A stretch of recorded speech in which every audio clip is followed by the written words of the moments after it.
Masayang araw mga ka-PL!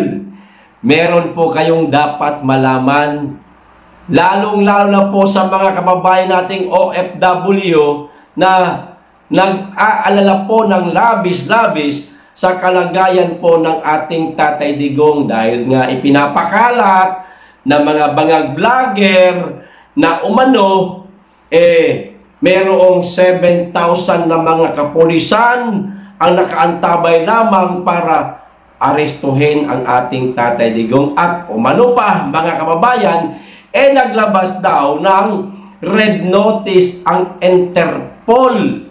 Yan.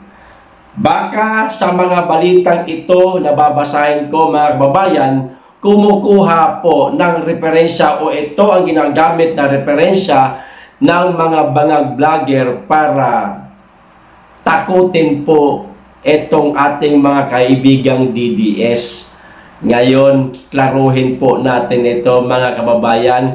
Ito ho ang dapat nyong malaman para maibsan man lamang po yung inyong pag-aalala sa ating Tatay Digong. Di ba? O eto, basahin ko lang po muna itong mula sa Manila Times mga kababayan na maaari lang naman. Ito po ang ginawang referensya ng mga bangag vlogger. Oh, eto na oh. 7,000 strong force to arrest Duterte. O, kita nyo na. 7,000 umano, mga kababayan. At agad naman kinagat ng mga bangag vlogger para lang makagawa ng content, di ba? At higit sa lahat, matakot nila itong ating mga kababayang OFW na DDS din. Tuloy ko yung basa. The Philippine National Police o PNP is on heightened alert and is preparing to deploy thousands of policemen to arrest former President Rodrigo Duterte following the issuance of a red notice by the International Criminal Police Organization o Interpol mga kababayan.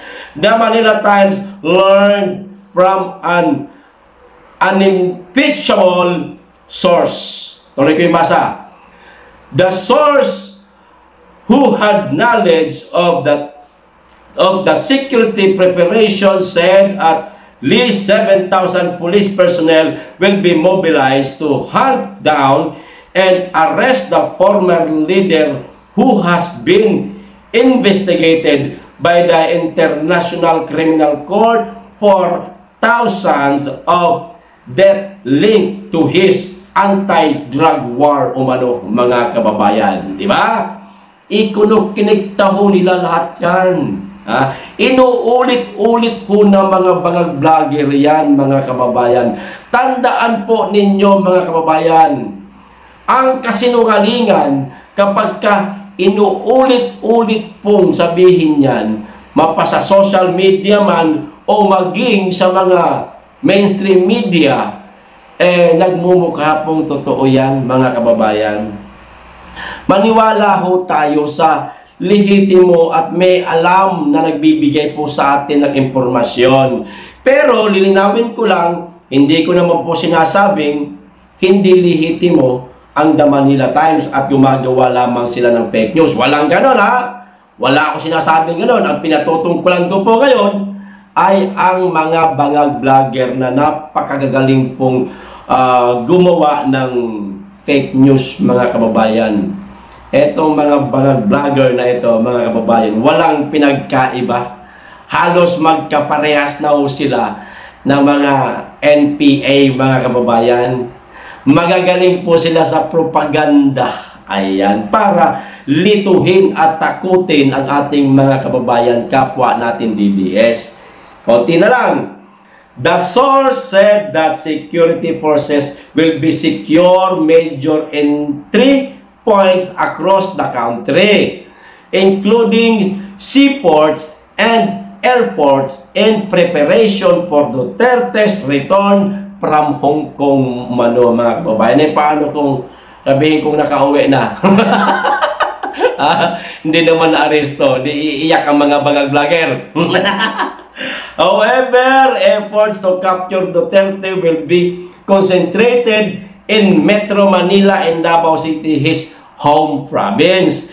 The number of officers to be deployed is said to be double that fielded in the manhunt last year for Kingdom of Jesus Christ of KOJC founder Pastor Apollo Kibuloy. Mga kababayan, mas marami pa di umano.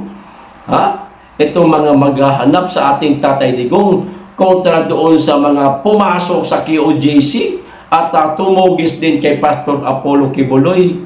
Sorry, hindi po natugis si Pastor Apollo Kibuloy, ha.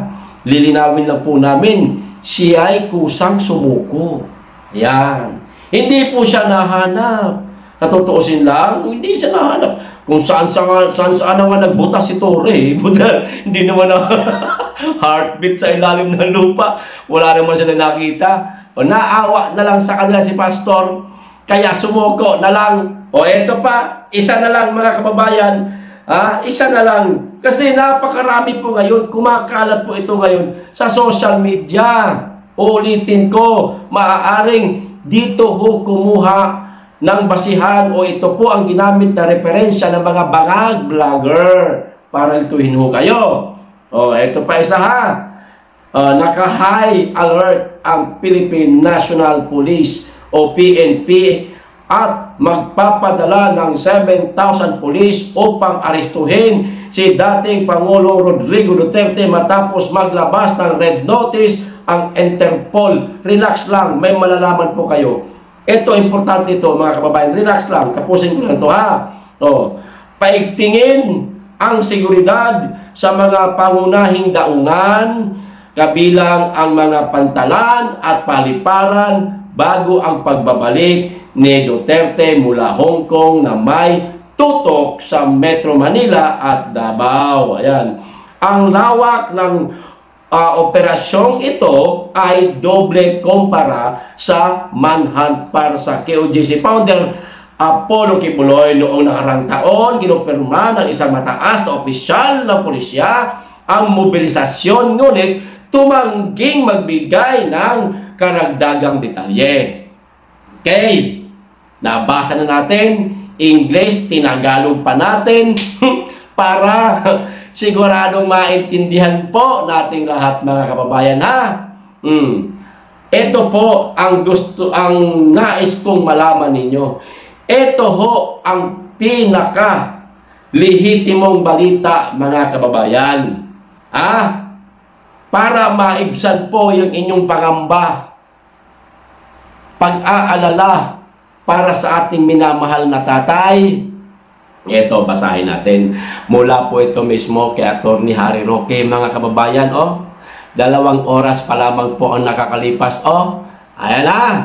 As of 9:45 a.m. March 10, 2025, nag-check po ako sa database ng Interpol. Okay? Wala pong red notice alert si FPRRD. In any case, kung meron man, hindi po yun international warrant of arrest. Okay? Basta Pilipinas pa rin ang basihan kung susundin ang red notice na iyan para sa kaalaman ng lahat. Mga kababayan, ano ang sabi ni Atty. Harry Roque? Nag-check ho siya sa database ng Interpol at wala pong nakita na red notice para sa ating tatay. Maliwanag! Okay? Kung sino man ang nagsasabi na di umano'y aarestuhin na ang ating Tatay Digong ng ICC dahil meron na di umanong warrant of arrest at meron pang red notice na inisyu ang Interpol, kasinungalingan! Mga kababayan, kasinungalingan. Fake news. Sino ba nagpakalat niyan? Si Auntie Clear, at saka si Ruiz? Sila ba Aba, Tricom! Tricom, kumakatok kami sa inyo. May gumagawa po ng fake news. Baka pwedeng ipatawag mo itong dalawang ito. Ha? Huwag naman puro DDS vlogger lang ang ipapatawag ninyo. Maliwanag po na gumagawa lamang sila ng issue, ng kwento, ng fake news para magbigay po ng alalahanin sa mga supporter ng dating Pangulong Rodrigo Roa Duterte. Diba? Eto pa, may isang sinabi si Atty. Harry Roque na kapansin-pansin mga kababayan. Batas Pilipinas pa rin ang basihan kung susundin ang red notice na yan. Yan. Halimbawa, halimbawa lang, totoo itong red notice na di umano'y nagbaba ang Interpol. Ang sabi niya, Pilipinas pa rin di umano ang basihan kung susundin ang red notice na yan. Kung totoo man, sa palagay ho ninyo, hindi papaya o hahadlangan kaya ito ni Bangag, mga kababayan? Mas matutuwa pa si Bangag kapag meron niyang red notice mula sa Interpol. Baka magkukumahog pa yan at magmamadali pa yan si Bangag, mga kababayan. Sige! Hanapin nyo na ang dating Pangulong Duterte at nang maaresto na. Siyempre, wala nang maingay laban sa kanila, mga kababayan. Di mo ba? At sa palagay nila, kung sakasakali na, sakasakali lang, magkatotoo na maaresto ang ating Tatay Digong, sa palagay ba nila, mapapabagsak nila ang PDP?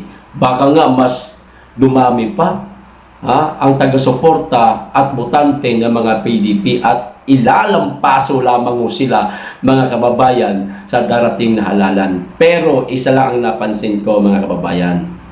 Ang lahat ng ito, ay pamatay sunog lamang po sa BICAM report. Sa GAA, mga kababayan, pamatay sunog lamang ho ito. Para ma-divert na naman po. Siyempre, sanay na sanay ho sila dyan Gagawa ho sila ng propaganda para malihis na naman ang kwento. Ayan. Pero, mga kababayan, wag din po tayong pakampante. Bakit? Lalo na ho ngayon, mga kababayan, tawag nito, si Mayor Baste Duterte, nag-post din po sa kanyang sariling social media account.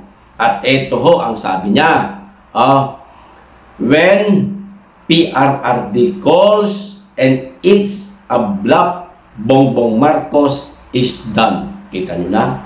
Kung sakasakali man di umanong tumawag na itong si Tatay Digong, mga kababayan, si Bongbong Marcos ay tapos na. Naku po, saan kaya tatawag si Tatay Digong? At saan kaya magtatapos si Bangag, mga kababayan? Yan po ang ating aabangan. Pero sa ngayon, mga kababayan, uulitin ko, walang red notice mula sa Interpol. Relax. Okay, hanggang dito lang. Maraming salamat. Mag-iingat kayong lagi at higit sa lahat, mahalin natin ang Pilipinas.